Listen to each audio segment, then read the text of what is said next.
Essential equipment number 18. Hi guys, Tim Simpson back, and I've got our last and very important essential equipment tip for you.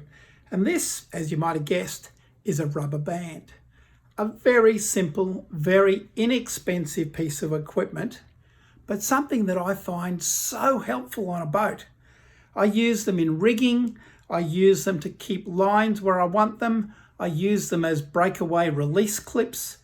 A rubber band has 1,000 uses in fishing.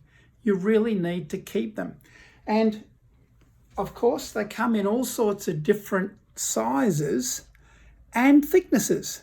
And this is something you need to keep in mind.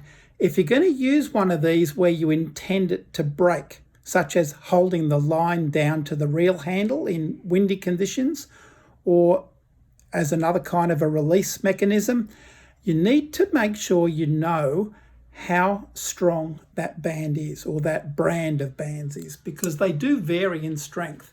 And you'll be surprised how much tension it takes to break some of these bands. For example, if you're fishing, say, 10 kilo or 20 pound fishing line, and you want to put a lure out on a shotgun, on a stinger or a tag line, you might use the band to hold the line and then attach it to your tag line.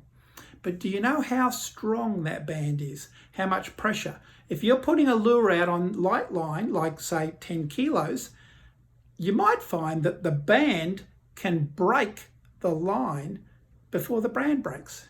Obviously, you've lost your fish, you've lost your lure. It's a disaster. Find out beforehand. And you might want to go to a thinner gauge of band to suit each different line class of tackle or size of lure that you're trolling. I use little ones like this for rigging garfish or ballyhoo and yellowtail or mackerel sometimes, and then bigger ones for obviously more heavy duty purpose. And here's a tip.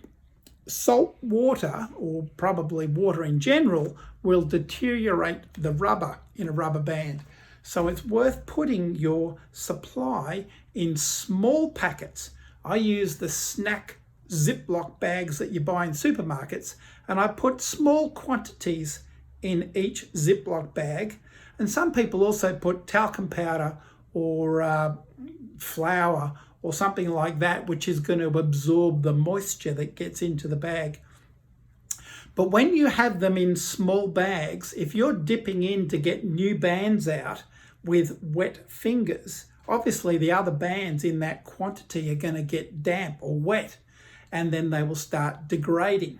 So by having small quantities in individual bags, you use up that bag and then start another one, and they're fresh and they're not deteriorated by the wet hands that you used last trip. Another little tip, and be careful of your band strength. There you go. I hope you'll join me for another tip or another gadget in the next videos. Talk to you then.